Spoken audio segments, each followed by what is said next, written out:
Kisah Nabi Daud alaihi salam.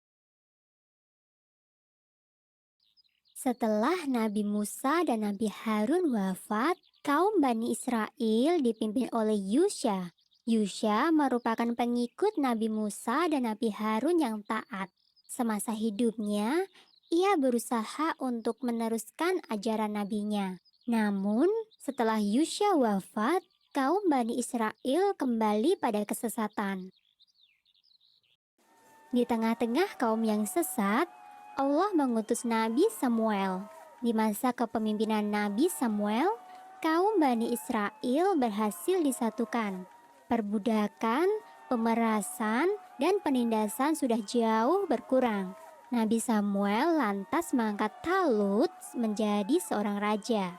Talut adalah seorang pemuda yang taat beribadah sesuai ajaran Nabi Musa.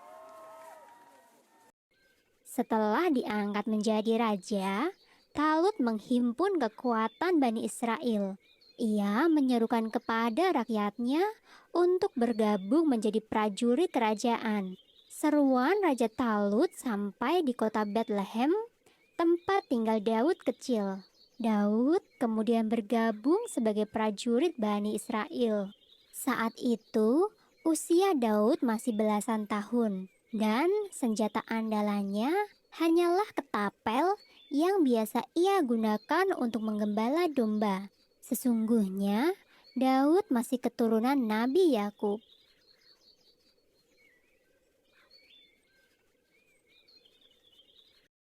Suatu ketika, kaum Bani Israel berperang dengan kaum Palestina.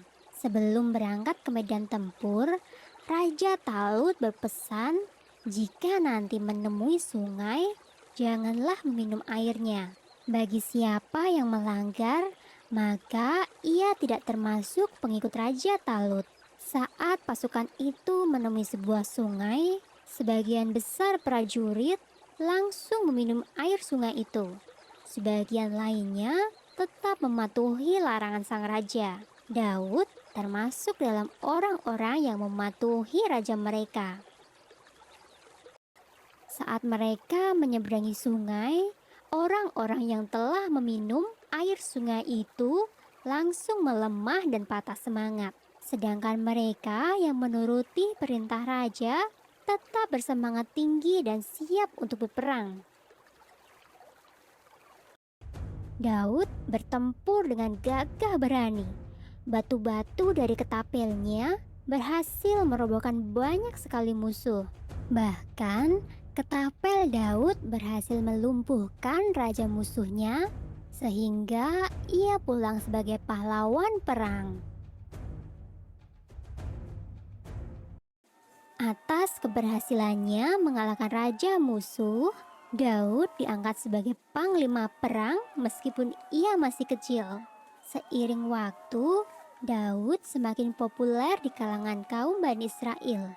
Hal ini sempat membuat Raja Talut membenci Daud dan berniat untuk mencelakakan Daud. Ia takut jika Daud merebut tahtanya. Jauh setelah Raja Talut wafat, kerajaan Bani Israel dipimpin oleh anak Raja Talut. Ia memimpin dengan tidak adil. Hal ini menimbulkan perpecahan di dalam kerajaan. Banyak di antara rakyat Bani Israel menghendaki Daud menjadi raja. Maka diangkatlah Daud sebagai raja. Ia memerintah dengan sangat adil.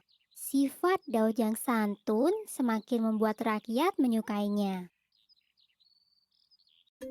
Selain sebagai raja, Daud juga diangkat sebagai nabi Allah. Nabi Daud diberi banyak mukjizat oleh Allah. Di antaranya adalah mampu memerintahkan gunung dan burung untuk bertasbih, dapat melunakkan besi dengan tangan kosong, dikaruniai kecerdasan yang luar biasa, dan mukjizat yang paling besar adalah diberikannya kitab Zabur sebagai tuntunan dan pedoman dalam beribadah kepada Allah. Sumber dalam Al-Quran surat An-Nisa ayat 163 yang berbunyi, dan kami berikan Zabur kepada Daud.